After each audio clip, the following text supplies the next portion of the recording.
Masculinidade tóxica é capaz de perpetuar casos de violência contra a mulher. A falta de conhecimento sobre daltonismo gera preconceito com portadores do problema. Animais domésticos bem treinados podem ajudar em terapias contra a ansiedade. E na entrevista de estúdio hoje, vamos falar sobre transplante de rim. Começa agora o Lente Aberta.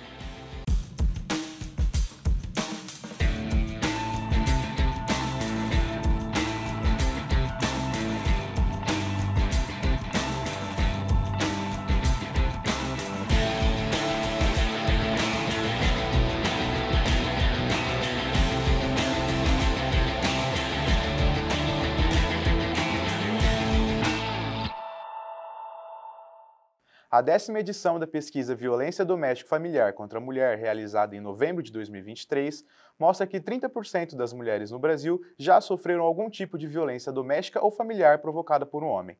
O levantamento realizado a cada 2 anos em parceria com o Observatório da Mulher contra a Violência integra a série histórica iniciada em 2005 e tem por objetivo ouvir cidadãs brasileiras sobre a desigualdade de gênero e agressões. Um grupo em Ribeirão Preto busca mudar essa realidade, reunindo homens que estão, de certa forma, envolvidos com a violência contra a mulher. Conheça o trabalho na reportagem de Maria Vitória Trentin. Hoje é segunda-feira, dia de reunião aqui no Núcleo de Atendimento Integrado de Ribeirão Preto. Nessa roda, cada um relata os problemas que enfrentaram e ainda enfrentam referentes à agressão que sofreram ou praticaram. Esse integrante do grupo, que vamos chamar de Paulo, pediu para não ter a identidade revelada. Ele conta que são muitas histórias que emocionam. A fórmula que é feita, assim, a reunião, ela deixa todo mundo à vontade, todo mundo consegue sentir a história do outro, é bem, sabe, conectado, né? É bem legal. E esse trabalho que ela faz assim, mais em equipe, você sente mais a história da pessoa, às vezes você se emociona com a pessoa, porque cada história é uma pior que a outra, então você acaba entrando bem na história. Silvia é advogada e coordena o projeto Amarelas, que busca, desde que foi criado há 3 anos, mudar a cultura do machismo autoritário e violento, onde os homens se sentem com mais poder do que as mulheres. É preciso momentos de reflexão, é preciso que esses homens escutem outros homens e entendam que não é mais possível manter aquele padrão machista, autoritário e violento. Então, a gente sim acredita que é um projeto que proporcione maiores conhecimentos e autoconhecimento, que é o mais importante, né? O que a gente busca aqui é promover o autoconhecimento de todos os participantes para que eles possam ter outra postura daí para frente, né? Voltar e fazer diferente não dá, mas daqui para frente dá para fazer diferente. Segundo dados do Fórum de Segurança no Brasil, cerca de 35 mulheres foram agredidas por minuto. Outro dado alarmante é que cerca de 30% das mulheres relataram ter sofrido algum tipo de agressão. Mas esses dados podem ser ainda maiores, porque muitas mulheres não denunciam as agressões. Silvia acredita que, trabalhando o autoconhecimento nas reuniões, os homens podem ter uma chance de reflexão e mudança. Todos que estão ali foram enviados pela Justiça porque descumpriram medidas protetivas. São 8 encontros e aí então a gente trabalha bem nessa questão, né, de cumprimento das regras da medida protetiva, que não pode se aproximar, que tem que respeitar. A maior parte dos homens que chegam aqui vivenciaram, conviveram num contexto de violência na sua casa. Então isso é um padrão que, em regra, é repetido na fase adulta. Ao final de cada encontro, a gente pergunta como eles estão se sentindo e eles dão esse retorno para nós. Muitos deles dizem o seguinte: aqui foi o primeiro lugar que alguém me ouviu. Paulo já pratica muitas coisas que aprendeu no projeto e diz que está trabalhando para mudar o jeito explosivo que tem. Se a gente não tomar uma atitude, a gente não vai ter um reflexo dessa atitude, tanto positivo quanto negativo, ainda mais se você for explosivo ou impulsivo. Então, o retorno também pode ser da mesma forma, né? Você consegue imaginar um mundo sem as cores? Assim é a vida das pessoas que nascem com daltonismo, uma doença que tem diferentes graus de dificuldade e que exige desafios emocionais e uma adaptação na rotina do dia a dia. Assista a reportagem de Manu Ramos. Desde a infância, Henrico percebeu o mundo por meio de uma perspectiva única. As cores sempre foram um desafio para ele. Tem o que chama de protanopia, que é uma ausência de alguns cones nos olhos, que faz com que eu não enxergue a cor vermelha nas coisas, né? Henrico lembra que tarefas simples para a maioria das crianças, como emprestar um lápis na escola ou pintar um desenho, exigiam dele um grande esforço. E à medida que cresceu, essas adversidades se multiplicaram. Henrico reclama da falta de inclusão. Existe pouca inclusão dos daltônicos em algumas partes da sociedade. Um exemplo assim muito claro e até acho que eu digo preocupante é quando eu vou no hospital, às vezes que você tem que seguir uma faixa verde para ir até o laboratório. Eu nunca consegui, então eu sempre tive que pedir auxílios e teve um momento, um dia que eu fui no hospital, que eu estava realmente muito mal, não conseguia me comunicar, que foi um problema. Segundo a Organização Mundial da Saúde, aproximadamente 8 milhões de brasileiros enfrentam o desafio do daltonismo, equivalente a 4% da população do país. Essa condição não é exclusiva apenas do Brasil.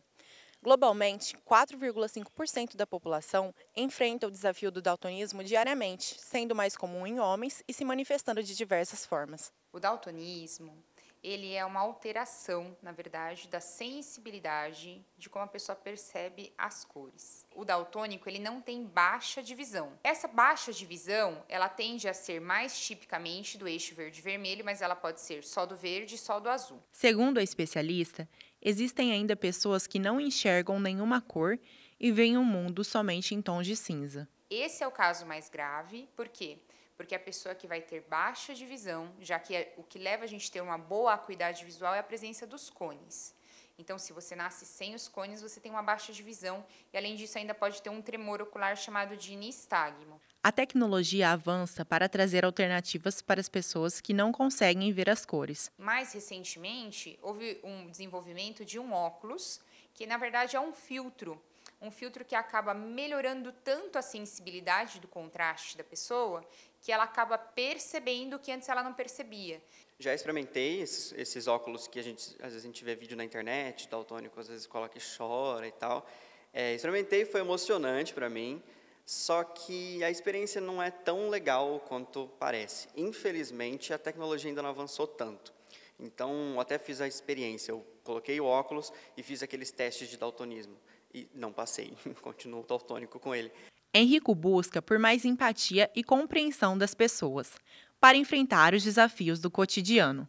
Falta as pessoas entenderem que daltônicos às vezes sofrem com alguns probleminhas que parecem pouca coisa, mas para a gente, justamente por ser tão pouca coisa, às vezes a maioria das pessoas nem pensa sobre isso. No próximo bloco, você vai saber um pouco mais sobre o transplante de rim no Brasil na nossa entrevista de estúdio. E vai saber também como os animais podem ajudar na terapia contra a depressão. O Lente Aberta volta daqui a pouco. Continue ligado.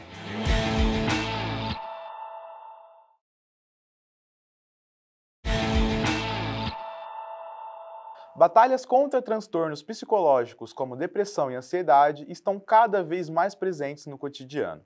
A pet terapia surge como uma aliada no tratamento. Estudos indicam que a interação com animais reduz o estresse e promove a saúde mental. Confira na reportagem de André Merice.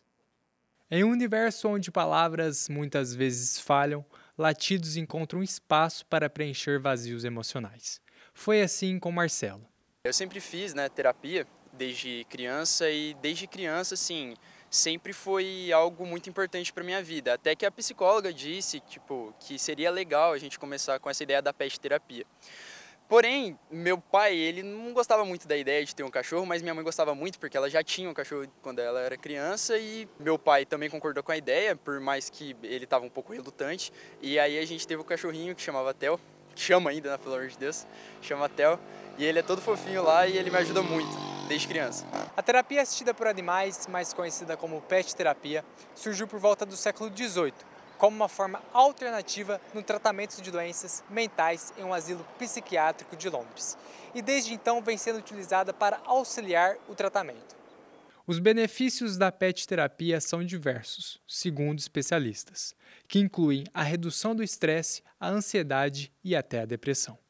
A presença dos animais muitas vezes cria um ambiente terapêutico, ajudando no emocional. Desde criança eu sempre sofri muito com a solidão e eu acredito que ter um animalzinho, um bichinho do seu lado ajudava muito nesse quesito da minha vida, de não ser tão sozinho. Então, tipo, eu sempre me sentia muito acolhido com ele do meu lado. Para esse adestrador, os cães são animais mais procurados para a terapia e geralmente são treinados para interagir com pessoas de maneira específica, proporcionando conforto, apoio emocional e estímulo à comunicação. O cão vai muito de temperamento da pessoa, né? Tipo assim, se você pegar uma pessoa que é mais submissa, uma pessoa que sai, só volta em casa, trabalha de manhã, volta à noite, não tem muito contato com o cão, né? Então, você não pode pegar um cão que tem um alto índice de energia, né? Porque esse cão vai ficar estressado, esse cão vai começar a estragar tudo em casa, pode acabar tendo um acidente em casa, porque o cão ele vai exigir um certo controle, né? Então, assim, primeiro depende muito da pessoa. Werther ainda ressalta a importância dos animais em ambientes como hospitais, que ajudam na recuperação dos pacientes. Existem ONGs específicas para treinamento de cão-terapeuta, né? Que são aqueles cães que vão no hospital fazer companhia para idosos, vão num casa de repouso, né? E hospitais com crianças. Marcelo hoje sabe o quanto a terapia com animais mudou a vida dele, ajudando no tratamento terapêutico que já fazia. Não é mais uma dependência, eu não dependo dele, né? Tipo, isso ajudou muito, sabe? A terapia, ela não faz você depender de alguma coisa, e sim, tipo, como fosse uma adição para sua vida, para te ajudar.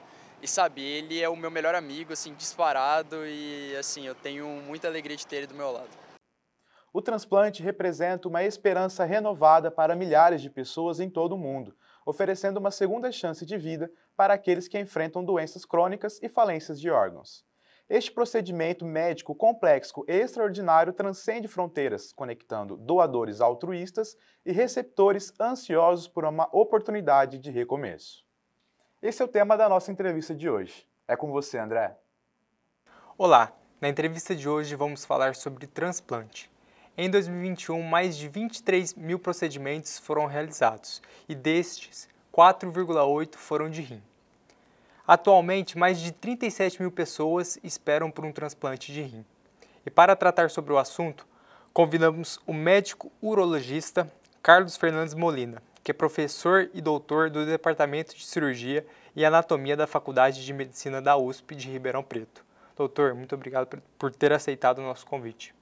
Eu que agradeço, André, o gentil convite. É um prazer me fazer presente aqui e poder colaborar com a população sobre informações que venham e possam fomentar os transplantes. Doutor, quais são os principais desafios enfrentados no processo de transplante renal? O principal desafio, eu julgo, ser nós conseguirmos o doador, porque ele é o combustível do transplante. Sem doação de órgãos e tecidos, não há como viabilizar os transplantes. Então, realmente, esse é o principal objetivo, nós tentarmos aumentar as doações de órgãos e tecidos. Doutor, como que o senhor aborda a questão da doação de órgãos e qual a sua perspectiva sobre a conscientização da população? Na verdade, existe uma legislação que proíbe que quem transplanta seja a pessoa que aborde o familiar que vai doar o órgão, para evitar interesse ou até mesmo viés por outros motivos. Então, existe uma organização específica, que é a Organização de Procura de Órgãos, que ela é distribuída pela Secretaria Estadual de Saúde no estado e no país, de tal forma que eles são responsáveis pela captação desses órgãos. Então, são eles que abordam aqueles pacientes com potencial diagnóstico de morte encefálica para confirmar a morte encefálica e aí sim avaliar a possibilidade da doação de órgão. Porque mesmo que o paciente seja doador, a doação só se concretiza com a permissão de um familiar de primeiro grau do paciente. Doutor, para ficar um pouco mais claro, o senhor poderia compartilhar com a gente insights sobre os avanços recentes na área de transplante de órgãos que você realizou em alguns clientes? Na verdade, assim, o transplante está em constante evolução. Então, existem diferentes focos em que você pode atuar. Você pode atuar tanto na maneira como você preserva o órgão. Alguns órgãos são capazes de serem preservados por um período um pouco mais prolongado. Entre eles, eu cito o rim que tem a possibilidade de ser preservado por até 48 horas. No entanto, o ideal é que ele seja transplantado com até 18 horas após retirado do doador e preservado sob temperatura de refrigeração e adequadamente perfundido, ou seja, substituído o sangue no seu interior por um líquido especial. Outras maneiras seria com relação a você otimizar a técnica cirúrgica, assim como também na imunossupressão, que é a maneira como você faz com que o receptor do órgão consiga evitar que ele rejeite aquele órgão uma vez fornecido a ele. Porque nunca os órgãos são idênticos ao do receptor. A imunogenicidade, vamos dizer assim, do receptor. A não ser que você tenha uma coincidência enorme de você fazer um transplante entre irmãos e gêmeos idênticos. Aí sim, o órgão não vai ter a possibilidade dele ser rejeitado, é mínimo, porque a identidade genética é praticamente a mesma. Mas isso é raro. E então, em qualquer outra condição, sempre vai haver um certo grau de rejeição do órgão pelo próprio receptor. E por isso que os transplantes não são para sempre. E aí a importância de você evoluir nos mecanismos farmacológicos que você fornece para o receptor, para que ele possa, de uma maneira geral, não rejeitar aquele órgão. Doutor, e pensando no futuro onde a tecnologia e a ciência estão cada vez mais presentes, como que o senhor enxerga, né, o futuro do transplante renal e, claro, também de outros órgãos? Hoje os transplantes são feitos somente com tecido humano, tá? Então, na verdade, a ideia é que você utilize órgãos de outras espécies. E a espécie que tem anatomicamente uma semelhança muito grande ao rim do homem é o porco. Então, existe a possibilidade de você criar porcos geneticamente preparados para que tenham uma semelhança maior à humana e que possam fornecer os rins especificamente para serem implantados em homens. Porém, existe uma barreira muito grande, porque a diferença de peso, a diferença de composição corporal, o porco é um animal quadrúpede, nós somos bípedes, então tudo isso tem que ser levado em consideração, além de todas as outras compatibilidades existentes entre as duas espécies. Então é algo que tem até um caminho longo aí a ser trilhado, mas que já está se começando com experiência já com transplantes de uma maneira geral a nível experimental. Doutor, o senhor fez um pós-doutorado, né, um trabalho muito importante para o cenário que a gente se encontra nessa discussão. Eu queria que o senhor, por gentileza, falasse um pouco sobre o seu trabalho, né, como que foi feito, qual a relevância dele para o cenário de transplante de órgãos. O trabalho, assim, eu trabalhei mais para a gente tentar minimizar a necessidade do transplante.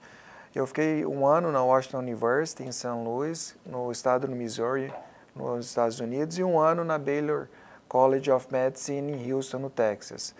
Nas duas instituições, nós trabalhamos muito estudando a fibrose. Fibrose é um processo cicatricial habitual, que ele é feito de reparo quando você tem um dano de um tecido, seja ele traumático, infeccioso ou até de outra origem. O problema é que essa fibrose ela tem que acontecer, mas o ideal é que ela simplesmente vá lá e faça o reparo do tecido que foi danificado. Porém, em alguns órgãos e em algumas situações, além dele reparar o tecido que é necessário, ela também acaba se estendendo e danificando tecido viável adjacente. Então ela repara, mas ela acaba também aumentando o dano. E em outras situações, ela começa a desenfrear um mecanismo em que você não consegue segurar ela.